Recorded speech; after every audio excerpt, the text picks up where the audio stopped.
Hey folks, welcome to another edition of An Hour with Bob. I look nice and crisp today, even though it is boiling hot out there. It's got to be close to 90 degrees on this Wednesday.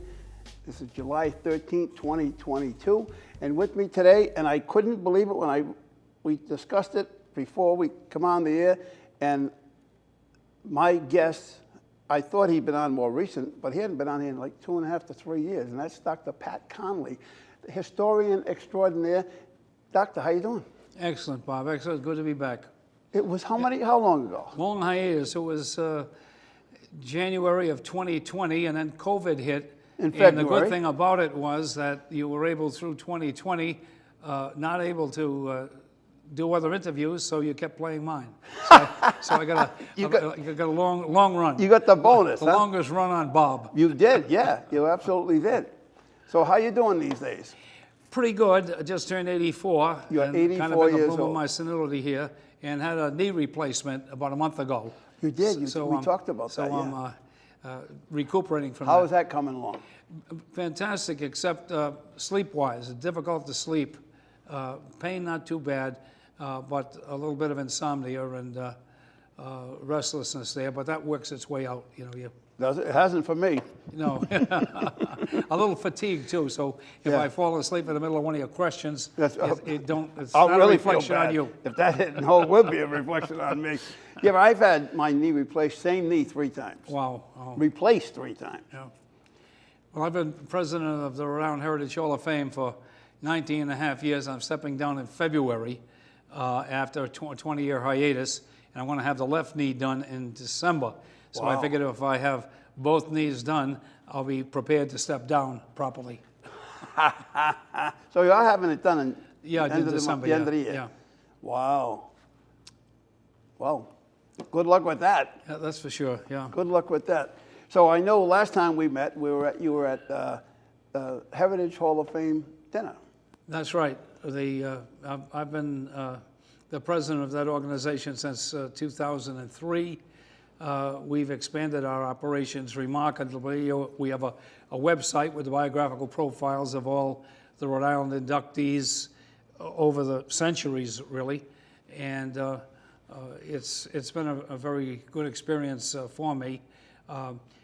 In 2016, I was able to create a foundation, the Rhode Island, the Heritage Harbor Foundation, right. From the, you might say, the failed Rhode Island History Museum that was supposed to exist on the Providence waterfront. Right. And we got enough money from the sale of the building and the assets to create a foundation, which is now the financial supporter of the Hall of Fame, of the Rhode Island Publication Society that publishes books on Rhode Island.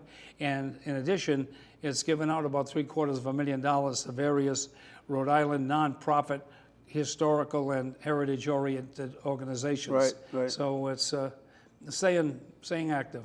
I call the 3 of those the Foundation, the Hall of Fame, and the Publication Society, Cleo's trio, after the muse of history. You got everything locked up. When it comes to history, I can't stump you on anything to do with history. Well, especially history of Rhode Island, my God. Well, that could be, yes. I try, although no one is omniscient. Now, this book, what is this about? All right, that is Rhode Island's contributions to the founding of the United States. And it was my last major address. I've been giving orations back since the 1960s. And like Chief Joseph, he could say, I will say about that one, I will speak no more forever. That was an audience that was extraordinarily significant. It was the speakers of the House of the 50 American states. And in many of the states, the speakers of the House have more constitutional power even than the governor. This state included. Yeah. And so it was a great experience. Speaker Mattiello invited me to give the address in Newport because he was the host of that year's annual convention. So I can remember that I wanted to loosen the crowd up because you've got 50 politicians, in essence, here in Newport, maybe for some meetings, but for a little party time, and they're confronted at the outset with a an old professor who's going to tell them about the state in which they've arrived. And so I had to loosen them up, and I made the talk, a lot of the jokes on in that pamphlet. I took the pamphlet out for distribution to the public and to schools and things of that nature. So you're trying to say there were things in there that... but the humor has been deleted. Right. For example, I started off thanking Mattiello for allowing me the privilege of speaking to such a formidable audience. And my wife was there with me, and I said to her, Gail, I said, did you ever, in your wildest dreams, believe that I'd be selected to deliver an address to such powerful and influential Americans? And she said to me, Patrick, at 82, you're no longer in my wildest dreams. Oh. And that's how we started it off, and it went all downhill from there. That was a good one. That was a good one. Did you write that? Yes. I don't want to attribute that to her because she's much too kind. But I put that in my last book, which is Historical Cruise Through the Ocean State. My last anthology has all the quips. But that, we printed a few thousand copies of that to distribute to the schools, to patriotic and civic organizations, because the contributions were absolutely formidable and impressive. Religious liberty, can't get better than that. Separation of church and state. Development of democratic government, first party system in America, developed in Rhode Island in the 1740s and 50s. The role in our movement towards independence, the foundation of the United States Navy, the contributions that we made to the Constitution, even though we were not at Philadelphia, American expansionism, largely through the efforts of Robert Gray of Tiverton, and finally the foundation of America's Industrial Revolution. So we've got 8 contributions of incredible magnitude that are at the essence of American life today, and the germ of those developments certainly could be found in Rhode Island. Here we were, by the time of the American Revolution, only 1 out of 59 Americans resided in Rhode Island, and yet we made the contributions that I've listed in such significant areas. Right. Well, it's funny that, not funny, it's historically significant that Rhode Island, proportion to population, I read this somewhere, we have more historical places and artifacts than any other state in the country. Yeah, that's true, because we're compressed in a way. One of the original 13, which gives us a great advantage, and also we are in a compressed state. We're not expansive, where some of these historical sites and artifacts and buildings would be scattered, or who would build them out in remote areas for the most part. So yes, we're extraordinarily fortunate, and which makes us kind of a mecca for tourism, historical and heritage-oriented tourism especially. Right. If we play it up enough, and sometimes I don't think we do. In some cases, we don't. No, Rhode Island has an inferiority complex, and maybe that's contributes to what Roger Dangerfield would say: we get no respect. We get no respect because a lot of those contributions that I listed in that pamphlet and advertised and promulgated to the speakers of the House aren't generally well known beyond the borders of Rhode Island. Right. And unfortunately, and that's why I published the talk, unfortunately not well known to Rhode Islanders, or there'd be, I think, a lot more pride that our citizens would have in their state. I think it would be a great boost to self-esteem. Right. And what's in that pamphlet would be, you might say, the nemesis of negativity. Right, which we're guilty of. Yeah. And I always talk about the Gatsby. Yes, that is the biggest show of inferiority. Yeah. Oh, exactly. Compared to Boston, we consider ourselves less than. Well, I deal with the Gatsby there, and it was back when Dave Stackhouse established Gatsby Days. I was just a young professor who had finished my doctoral work at the University of Notre Dame, my alma mater. And I lived in Cranston at the time, moved there you might say, moving on up from South Providence, my more humble origins. And he had asked me when he was developing Gaspee Days about the slogan, "First blow for freedom," and was that an exaggeration? Was that hyperbole? And I told him at the time I didn't think it was, because the Gaspee incident on June 9th and 10th of 1772 was the first time that American patriots had taken an act of, you might say, defiance and hostility against the British Royal Navy. We sank a U.S. naval, a British naval vessel, the Gaspee, injured the commander, burnt the ship to the waterline, captured the crew, later, of course, released them. And prior to 1772, there were a lot of incidents in other states, including incidents in Rhode Island as well, but they were acts of petty vandalism or defiance, things of that nature, more of a riotous nature. Even the Boston Tea Party, which comes a year and a half after the Gaspee, there's 3 ships laden with tea. Some Bostonians, instigated by Sam Adams, and half in the bag with another type of drink, go down to the harbor and dump about 350 cases of tea into the harbor. Right. Now, that was a significant act of defiance, but it wasn't sinking a British naval vessel. Exactly, exactly what I say all the time. So we don't get the credit, because it's not only the Gaspee incident itself that's significant, but the king, in the aftermath, ordered an investigation in August of 1772 to find out who the individuals were that did this dastardly act. Right. There might have been about 100 or so. There were 8 longboats from Providence under the general command of Abraham Whipple, whose statue now stands in the rotunda of the U.S. Naval Academy in Annapolis, and then Simeon Potter from Bristol and his crew rowed over across the bay to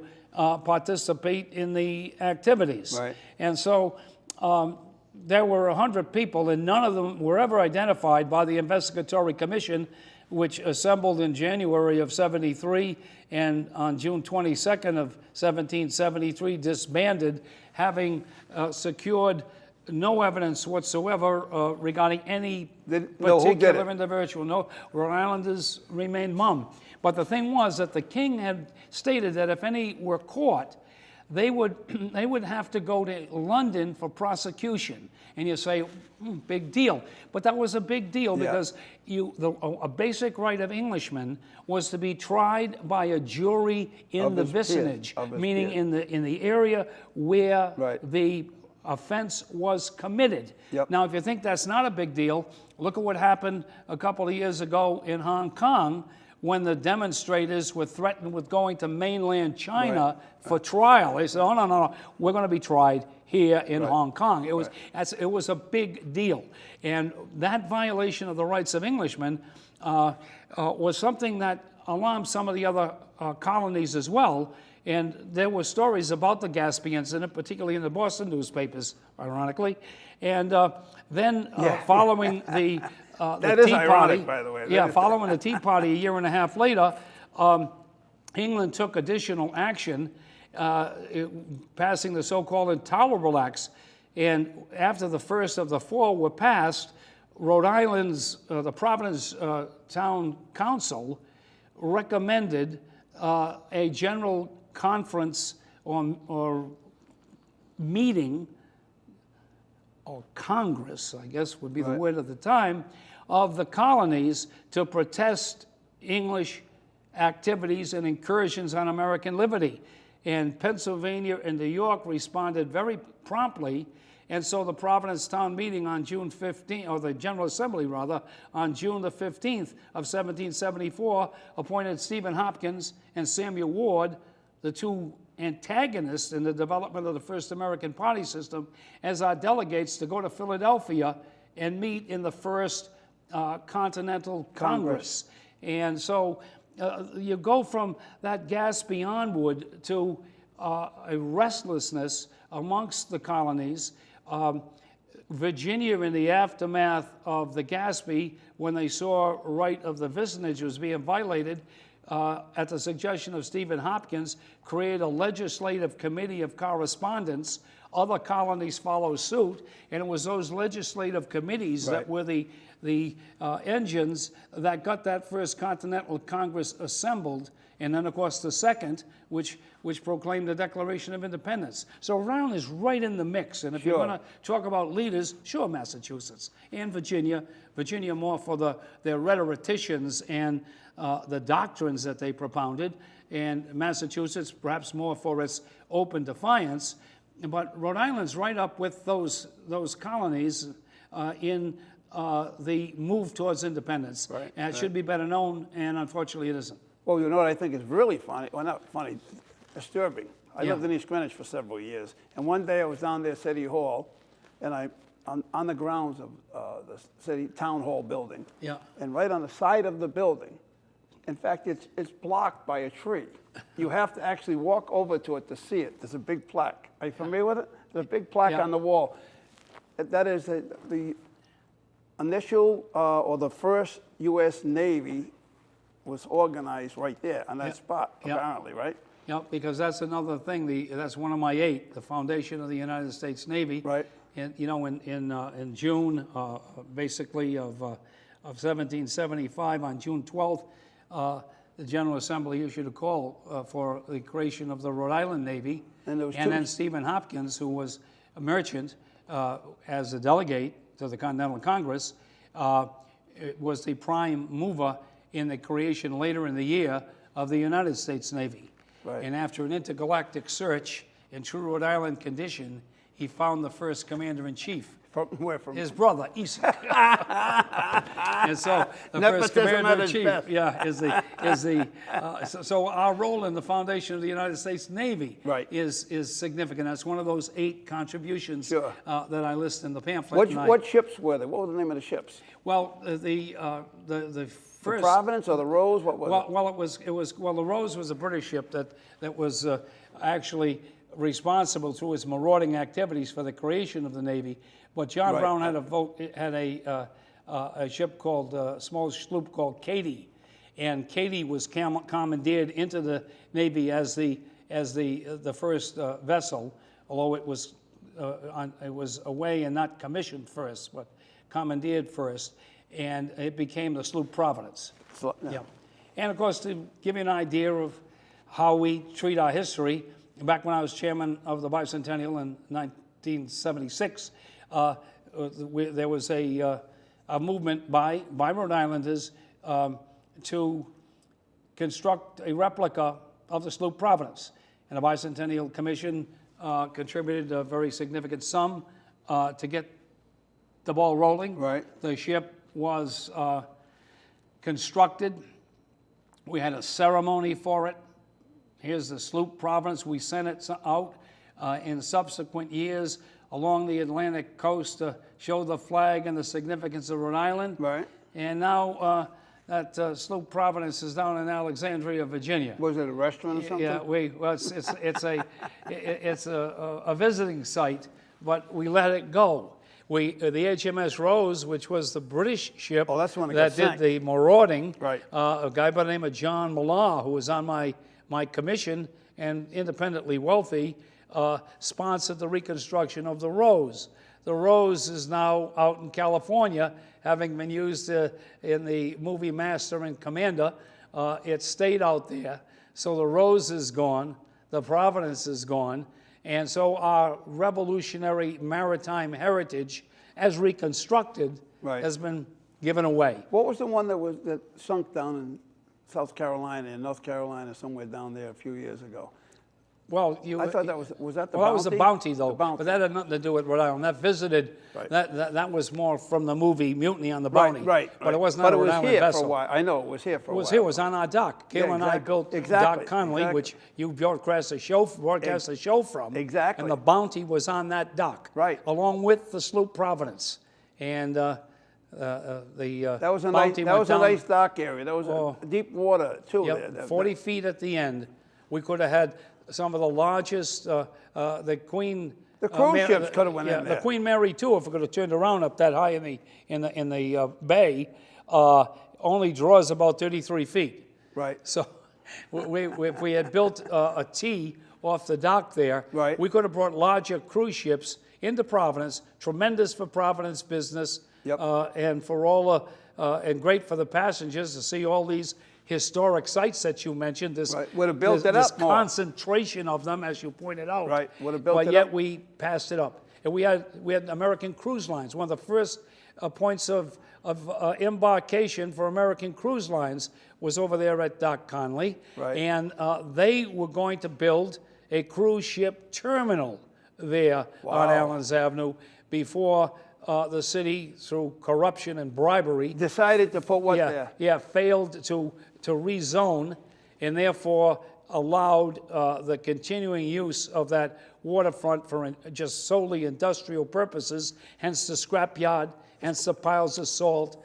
Now, if That's that what you see on yeah. 95, folks, Yeah. when you're Yes, driving a on the S disgrace. curve, I mean, the Thurbers Avenue curve. Absolutely disgusting. Yep. And all of that could have been developed as Baltimore developed, and Savannah, and Charleston, Boston, Philadelphia, Portland, and we're the odd man out. Political corruption in Rhode Island has held us back tremendously. Because my wife and I, when that zoning did not change, we had a long-term care facility that was coming in because of the proximity to Rhode Island Hospital. Right. We had an extended stay hotel. We had a cruise ship terminal. We had waterfront condominiums, all kinds of things developed just on our 7-acre site. Right. And it was 67 acres east of Allen's Avenue from Thurbers Avenue northward that could have been developed. It would have brought about $18 million in tax revenue into city coffers. And a little bribe here and there. The mixed-use zoning was blocked, and What did they keep it zoning as, just industrial? well, it was marine industrial, and it still is. And it's a shame because the individuals that own the ProMet shipyard, I think, were instrumental in blocking the zoning. And at that time, they were in negotiations with Sims Metal Company, the largest scrap metal company in the world, Australian-based originally. And they were able to buy, the state at that time mysteriously put the shipyard up for disposal. They were leasing it to ProMet, but they said, no, it's surplus, because there was a 20-year lease on that shipyard from 2001 to 2021. There was only one bidder, ProMet. So they paid the state $1,138,000 for 6 acres of land there with State Pier number 1, Right. where our immigrants came in, our immigrant landing center. And by blocking the zoning, they completed the deal with Sims, and Sims bought the land from them that they had paid the state, you and me, Right. $1,138,000. They spun it in the middle of the Great Recession in 2008 and 9 to Sims for $12,608,000, an $11.5 million flip of state land, all accomplished by the blocking of a zoning ordinance that the City Department of Planning and the Providence Redevelopment Agency had proposed. And I couldn't get the FBI, the U.S. Attorney, who at that time was Nerona, our Attorney General, everybody turned a blind eye to what was obviously the greatest crime against economic development in the history of Rhode Island. Yeah. And I say that as historian laureate. I know of no crime that exceeded magnitude, that. yeah. Of Who made that magnitude. money? Who made the $11 million? The owners of the recently acquired, the new owners of ProMet, who had bought it from the state for $1,138,000. They're the sold it ones for 12. that $12,608. So they made the $11.5 million on state land. It's a good deal if you can get it. Wow. And nobody raised an eye. Wow, that's business. So what can you say? Well, first, Yeah. even when it happened, it Yeah. bothered me. Just the fact Yeah. you want a scrapyard right on Yeah, the yeah. ocean, on the bay. And see, the problem is with Rhode Island, nobody cares. They care, but they don't do anything about it. Right. And there's such corruption entrenched in public life that people do these It's things acceptable. and get away with it. There's no follow-up, no attempt to suppress it, no attempt to investigate and prosecute. And it's a real sad thing, because Rhode Island, Gail and I, my wife, we've been to all 50 states, up and down through them, because, with the doctorate in history, I like to learn the history of every state. Right. And you don't fly over them, you drive up and down them and see all the historic sites and buildings and things of that type. And there's not a single state in America that has a greater concentration of history and beauty than Rhode Island. Right. And yet, look what we've managed to, how we've managed to squander our heritage. Do you think that has something to do with the fact that, as you spoke of at the very beginning, that some states, the governor is only a figurehead. The governor is not the most powerful person in the state. It is, in fact, the Speaker of the House. Yeah. And several, I don't know how many states, but I know a number of them. Yeah. Well, we've had some fairly decent speakers of the House. Oh, we definitely have, yeah. Who I thought were quite honorable. No one more honorable than Matthew Smith, who was the Speaker during the 1980s, and tremendously forceful and talented and honorable also John Howard. Yes. And I believe in the integrity of Mattiello, although I don't think he handled the Poor Sox matter very well. Yeah. But it wasn't through corrupt or sinister motives. I'm personal friends and have represented Joe Shekarchi, the present Speaker, on a couple of legal matters, and he's absolutely, he is, I think, honest to a fault, where sometimes he should be a little bit more aggressive Flexible. in his decisions. So so it's not, speakers have generally not been corrupt. Gordon Fox, of course, that's another story. Right. Joe Bevilacqua, once again, another story. But they're human beings. We've honorable governors and corrupt governors. Right. It's honorable priests and corrupt priests, or doctors or teachers or whatever else. It's human nature, and we're going to get some good ones and some bad ones. Right, right. Do you think we have more of our share of bad ones? Or? Well, we do. We're up there. Some of the national polls, and I don't put a lot of stock in them, but they talk about Rhode Island ranking somewhere with Louisiana, Kentucky, and Mississippi as the most internally corrupt states. Right. I used to call us the Louisiana of the North. In some of my writings, and I love the state. Yep. And I've written 27, 28 books about it, and always, unfortunately, I've accentuated the positive. I'm like the Pollyanna. I tell all about the great things, and of course, what does the Hall of Fame do but induct the achievers, right. the ones who have distinguished themselves, right. The individuals who have lived productive and honorable lives. So it's not like I'm a naysayer and negative in my actions, but deep in my heart, I realize that Rhode Island has missed the boat. Well, it cost you Yeah. personally. It cost Yeah. you a lot financially. Yeah, yeah. That Allen's Avenue project. It did indeed. Yeah, I've been wealthy and bankrupt and wealthy and bankrupt and wealthy and bankrupt. Well, most successful men have been, or women have been wealthy and bankrupt and wealthy and bankrupt. You take the risk, Yeah, they're risk takers. And my wife read along with me. I have to say that a lot of wives tend to be overly cautious, restrictive, hen-pecking, and things of that type. She's given me pretty much a free rein and supported me and been a partner with me in many of these ventures, right. and some of the ventures incredibly successful, like our ventures into the realm of municipal tax sales, right. where we've been able to acquire properties and do more redevelopment, frankly, in certain areas of Providence and the Providence Redevelopment Agency, and give more land to nonprofits, particularly Native Americans. We've given land back to the Indians, 360 acres out at the Pasco Reservoir, 55 acres in Cumberland. We give land to the Indians. We don't take Really? it. You don't take it from them? Yeah, we have my wife's a great champion of Native American rights. Oh, you know something? I kind of am too, but Yeah. not in the vein Yeah, she is. yeah. Because when I hear this stuff about reparation, whatever, it's before you go anywhere else, you got to take care of the Indians. My wife said that only yesterday Yeah. when she read about the story in Providence on reparations. She said, if we're going to do reparations, do it to the Native Americans. These people came from another country here. Yeah. We drove the Indians out of Yeah, their country. yeah. Well, we took with slavery, which is horrible. Exactly. We took their liberty. With the Native Americans, we took everything. their life, their liberty, and their property.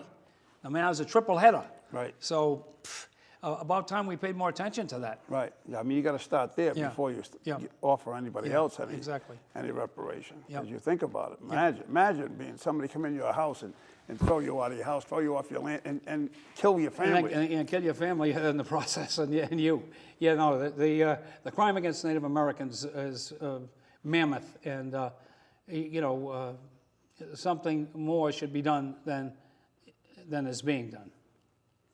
Yeah, especially you look over in the Midwest, Yeah. in some of those states over there where Yep. they really massacred thousands and tens of thousands of Indians. Yeah, my or wife they is- subjected them to such hardships. They put Yep. them on reservations, Yep. with no food, no water, and no way to the growth stuff. The My barren wife is land. going. Yeah, my wife's going to Tulsa in mid-August for her grandniece's wedding, and of course we've been through Oklahoma, and Oklahoma was Indian territory. Yes. And of course Tulsa was originally an Indian settlement. All of Oklahoma was given to them, and they were brought out there. Mostly what they call the civilized tribes: the Cherokee, the Chickasaw, the Choctaw, Not the Apaches. Seminoles. No, and they brought those out to Oklahoma and put them out in what was barren land. Then all of a sudden, Oil. in the 1880s, 90s, and thereafter, they start striking oil. Well, Move 'em so again. much. Move them again. Move 'em again. Get 'em out of there. Yeah, and it's disgraceful. It's basically what has been done. With the Native Americans, and of course the trees up there in the Black Hills, and you discover gold. Bingo, move them on Move out. 'em out. Yeah, Yep. yeah. Same thing with Yeah. silver. You go on and on. Yeah, yeah. Whatever they found resources Yeah. that were in the land or under the ground, they just got them out of there. Rhode Island, in a way, you couldn't really put it as Rhode Island's contribution because it was never followed.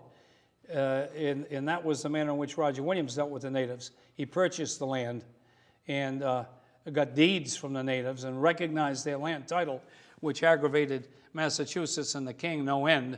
And Really? he actually said that the idea of the king being able to grant Native American land rested on a solemn public lie. But then, of course, after King Philip's War, when Providence got burned and the Native Americans understandably retaliated against Plymouth and Massachusetts Bay, once they were defeated, it was the custom in the 17th century that if you have a defeated enemy, whether in Europe or Africa or Asia, Right. you send the captives into slavery. And of course, Williams countenanced that with some of the Wampanoag, and so they say, well, he wasn't so good. He countenanced slavery, but it wasn't slavery as such. It was as a penalty for waging war unsuccessfully and being captured. Right. But Williams did tremendous amount for the Native Americans. His intentions were great. And then you look at some of the other. Look at Brown University was Yeah. built on the backs of slavery Yeah, exactly. to a yeah. point. Yeah, To a point, right? Yeah. Some of the Brown family was. Yeah, but see, Pro. here's an example. But one of the great abolitionists and crusaders for equal treatment was Moses Brown, one of the brothers. Yeah. So that's Well, human that's nature. what I You meant to can't. say. Yeah. Some of yeah. them were bad. Some of them were Yeah. good. Right? Exactly. That will happen. Every family has some black sheep. Some more than others. Yeah, that's for sure. So what's your next venture? What do you got going? What's happening? Well, I've done published 4 books of collected essays, and I was making the outline for book number 5 because I've done a number of lengthy essays and then my regular columns for the Providence Journal. So that's the thing most, you might say, pressing as far as publications. But my big focus from here on in is going to be the Heritage Harbor Foundation. Go for a fundraising drive to make sure the foundation is financially stable and secure.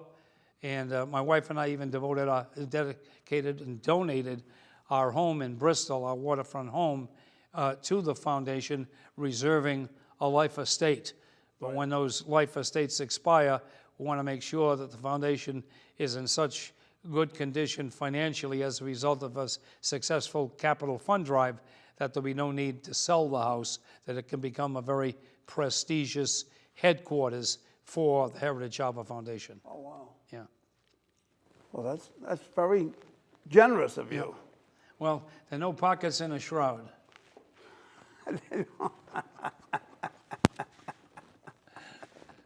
Well, you can go on and on about history. I meant to ask you this. I want to ask you this. What is your favorite book you ever wrote?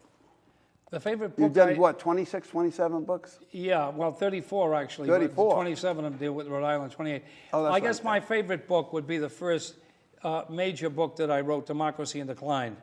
About what? That was about the growth of Rhode Island constitutionalism from Roger Williams through the Door Rebellion down into the 1850s. A guy by the name of Christian McBurney, who has a major podcast and website called Small State, Big History, did a poll, and his estimate was it was the finest book ever written in the field of Rhode Island history. So obviously, with that kind of an accolade, Wow. that would be my favorite. I have another book, my first anthology, which had essays going back to the 1960s. It was called Rhode Island in Rhetoric and Reflection. And I have a particular fondness for that one as well. And what is that about? That's a collection of 62 essays dealing with a whole range of themes in Rhode Island history from the colonial period down to the late 20th century. Wow. Yeah. So I've done 4 anthologies so far, and the next book and maybe the last book I write will be a 5th anthology. There are about 25 essays that I've written, and I would collect those with introductions and publish them to the Rhode Island Publication Society with funding from the Heritage Harbor Foundation. Now, who actually publishes your books? We have a book designer by the name of Cliff Garber. He's in Lynn, Massachusetts, and he works with individuals who are copy editors and proofreaders associated with Harvard University. And he also deals with book printers, and he sends the manuscripts out and solicits bids from various printers, and then, according to his designs and the size of the book and things of this type, and the number of illustrations or what have you, and whether it's got an index or it doesn't, and then he'll present those quotes to me, and I'll make a determination. And all these are high quality printers, so the usual determination is to go with the low price. And we publish them in, anywhere from 300 to 1,000 copies, depending how we think the market will be. Right. And hopefully that... And they're hardcover, right? They're hardcover, yeah. Hopefully that booklet will be reprinted and reprinted again and again because it gives really the essence of Rhode Island and the enormous contributions of Rhode Island to the development of the United States, which if Rhode Islanders need to know anything about their state, right, it would be those contributions, yeah. And they should be proud of it. They should be proud of it. Exactly. There should be a handbook that everywhere they go. Yeah, I'd like to see it in all the schools, Really? Yeah. And well, it should be. And if any schools want it, just call the Publication Society at 272-1776. Kept the phone number from the 1970s there. Yep. And we'll make those available. That's very generous. Yeah. So you got any trips planned, you and the wife? You said you've been to all 50 states. Yeah, we've been to all 50 states and most of Europe. So been there, done that. All right, what's your favorite country in Europe? Well, my favorite country, there's 2, Ireland and Italy. Because I have ancestry. I'm half Irish and I'm a quarter Italian. Well, isn't that very common in Rhode Island, by the way? Oh, yes, Irish and Italian? to be the mix there. Isn't that the #1 mix in Rhode Island? At least it used to be. Yeah, I think it is, still is, and I was honored recently to be made a life member, honorary life member of the Rhode Island Italo-American Club, and I did my genealogy on my maternal side, my mother's side, and her grandfather, my great-grandfather, was Pasquale de Stasio from Perugia, Wow. who came to New Haven, actually. That's where my father met my mother. Came to New Haven in 1881 out of Marseille aboard the French line, and so I have an Italian heritage that I'm rather proud of. Right. And they came from Perugia and then further up towards Venice. And so I used to kid with Buddy Cianci. I served as his chief of staff, Right. as you know, and speechwriter. And his people came from the south. And of course, we were northerners. And so I used to all refer to him as a contadini. Yeah. That would aggravate him, no ends. Well, isn't that Northern Italians like they call it, who calls it gravy? The Northern Italians call it gravy and the Southern Italians call it sauce, or vice versa? I think it's vice versa, but I won't stand on that one. But the Northerners, you've got Milan and you've got Florence. Yep. One of my very good close friends today is from Florence. You've got Milan. Yep. And they were kind of cultural centers in Right. the. Well, you got the mob down the south, though, right? Yeah, yeah. Where the flowering of the Renaissance was there. Right. Your Michelangelos and your Da Vinci's and your Galileos and on and on. So I always used to, emphasize when I came across the bulk of Rhode Island is, of course, from the south, and I would always tease them, as I did with Cianci, Yep. about the contadini.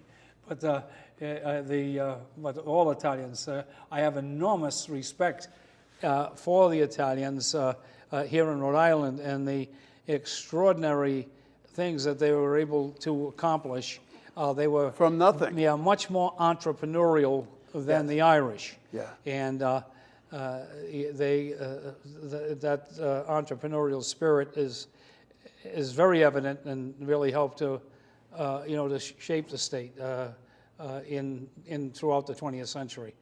I had a discussion with a couple younger guys the other night, and we're sitting out next door to my house, and they were talking. They were from, I think they're from Dominican Republic or something like that, one of those island nations, and they were talking about how the Italians are hard, they're rough. I said, "What do you mean?" So I worked for one. I said, "Yeah, you're going to work if you work for an Italian." Yeah. And he worked in a construction site. Yeah. I said, "You're a laborer in the construction. You expect not to work?" No. Well, Ireland was great too. My wife and I were the principal donors to that Irish Famine Memorial down on the Providence waterfront that is across there from where Capriccio's is, and that's probably the major Irish memorial here in the state of Rhode Island. We visited Ireland.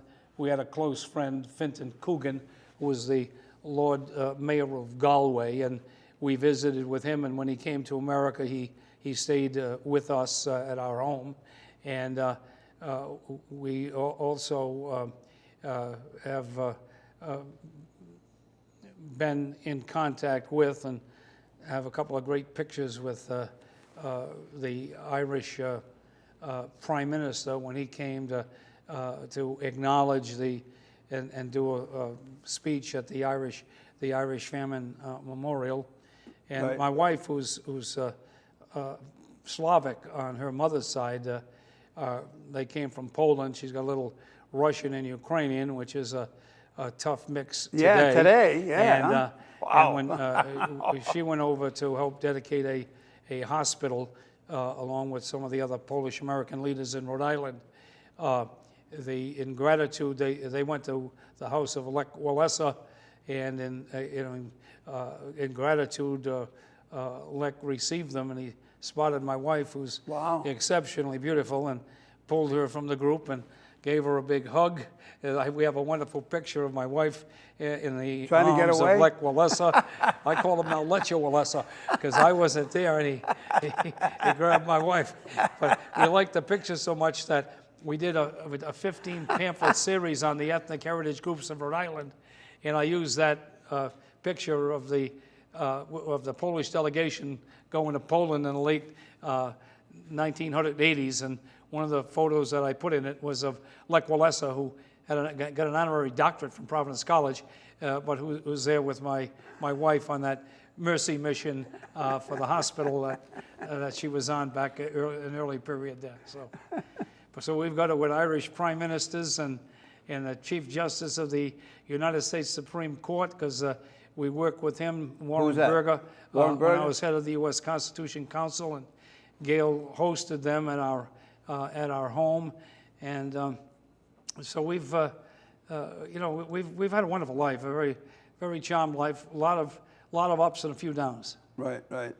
Well, one will come with the other, and you don't appreciate the other until the bad, right? Precisely. If it was all good, you wouldn't know the difference. Exactly. That's why people that at a young age that make it, whether it be in sports or entertainment, or whatever, and get everything, they don't really appreciate it because they didn't have to work for it. They did initially, but they don't. After they got the money, when they want something, they can just buy it. Yeah.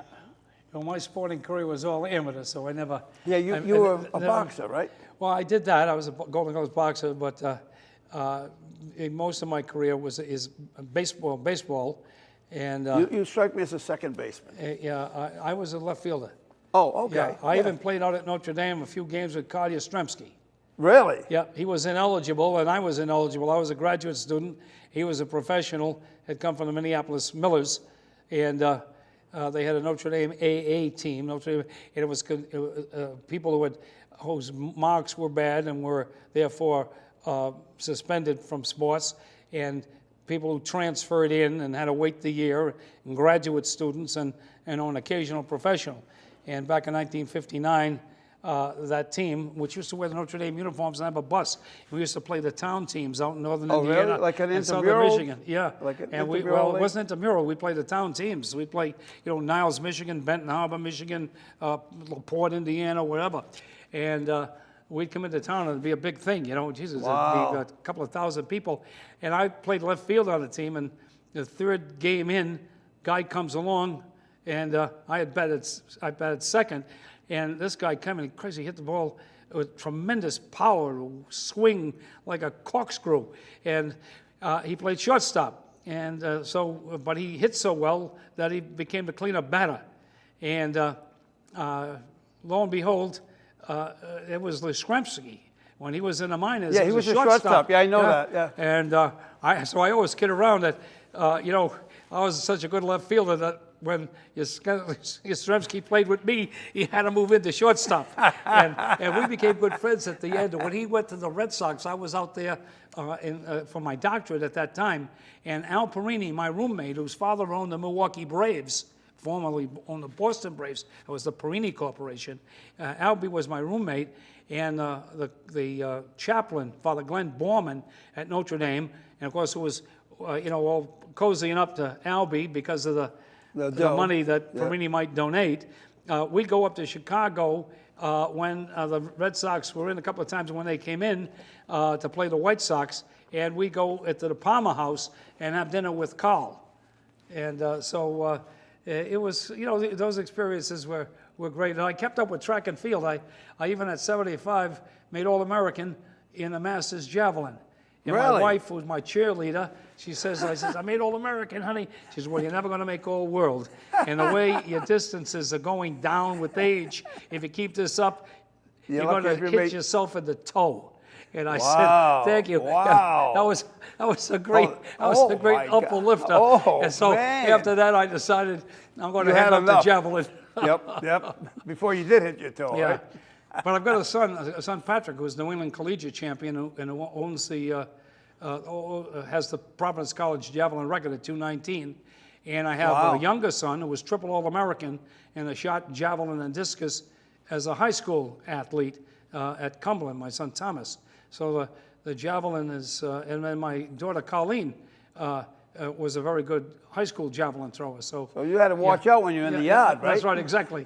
In fact, out at Conley Stadium, which is in Providence now, the javelin runway is named Conley. As you run up the runway, Right. embedded in the runway is Conley. No, Yeah, so it's a kind of a great tribute.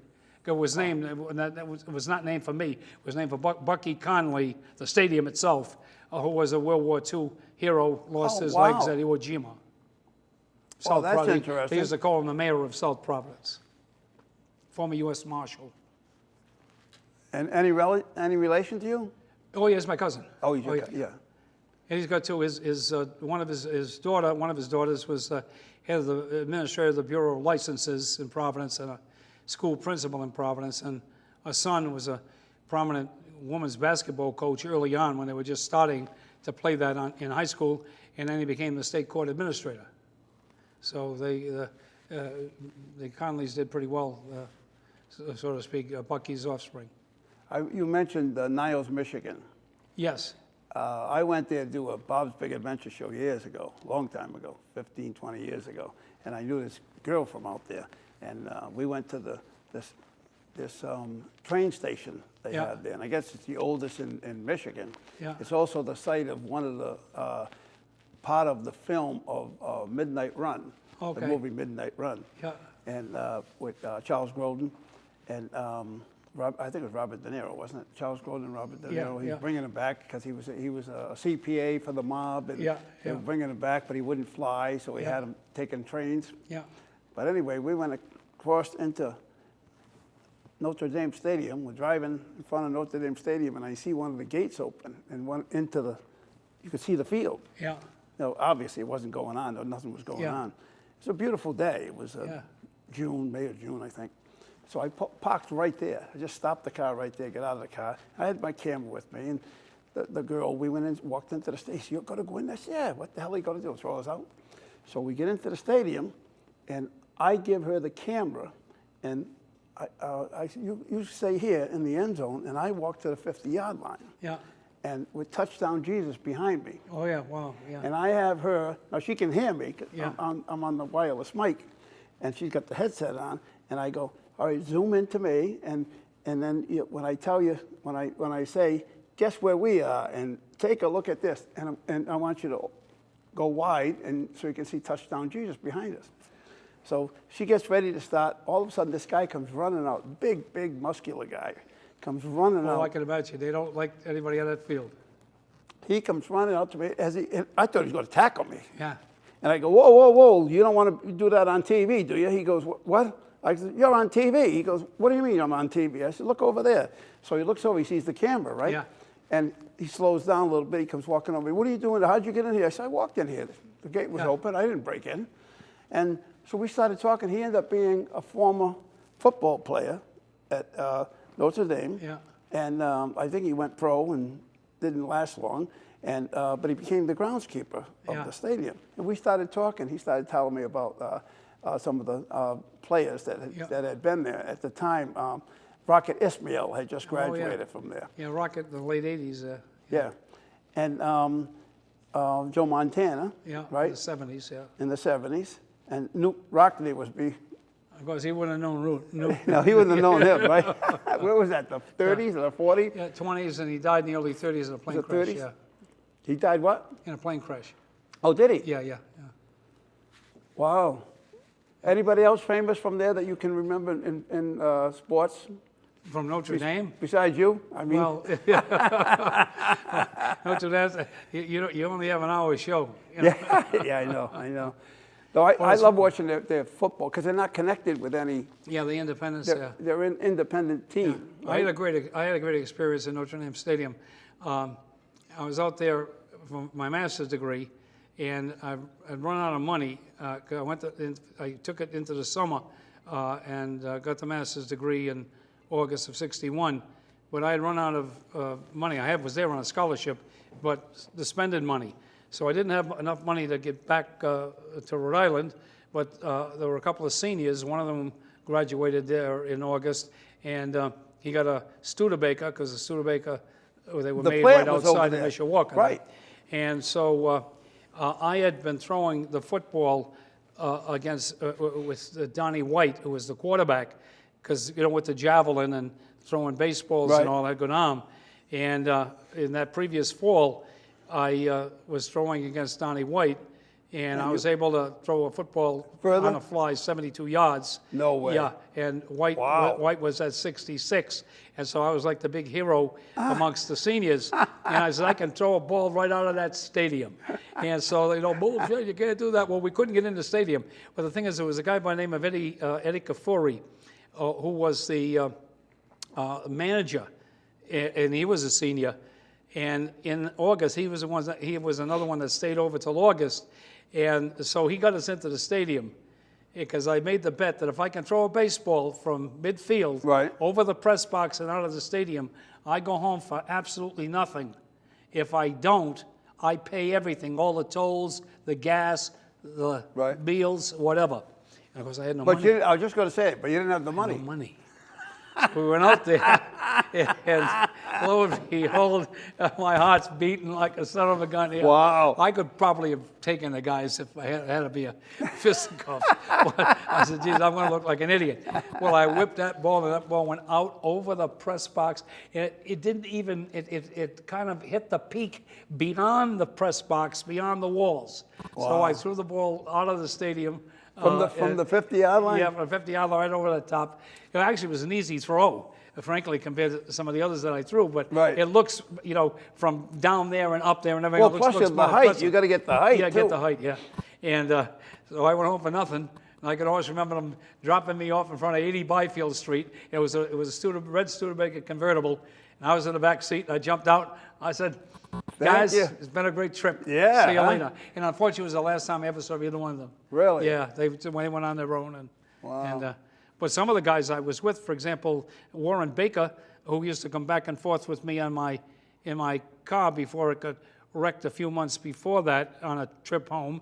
He became the president of Caltech, and Eugene Trani became the president of Virginia Commonwealth. Wow. And of course, my buddy was, when I went back for the doctorate, was Al Perini, whose father owned the Milwaukee Braves, Right, and right. on and on. It was like a who's Who's who. who. The kids out there, the students, never saw such an array of incredible human beings. Yep. And I used to call my car the brain train because of one of them I just talked to the other day, a guy by the name of Mike Farrar, who was a senior then, went to law school there, graduated #1, became the chief administrative judge for the Nuclear Regulatory Commission. And I remember he came and visited my wife and I down at Matunic. We had an oceanfront house, and he had a clerk at Cape Cod, so he came up for a wedding. And there was a lot of boats out there in the water. And he says, Doc, he says, so look at all those boats out there. He says, what do they catch? And I said, nukes. He said, nukes? He said, what are nukes? I says, you're the chief judge of the Nuclear Regulatory And you Commission, know what nukes and you are. never heard of nuclear fission? Yeah. He said, oh, no, nothing's ever changed. I just talked to him the other day. He's been a lifetime friend, Wow. Yeah. Some of the people you meet in Oh, yeah. your travels of life. Yeah, well, the Notre Dame students out there were phenomenal. They were really, really amazing. Well, you know what? You did it again. You Yeah. just spent an hour with Bob again. How do you like that?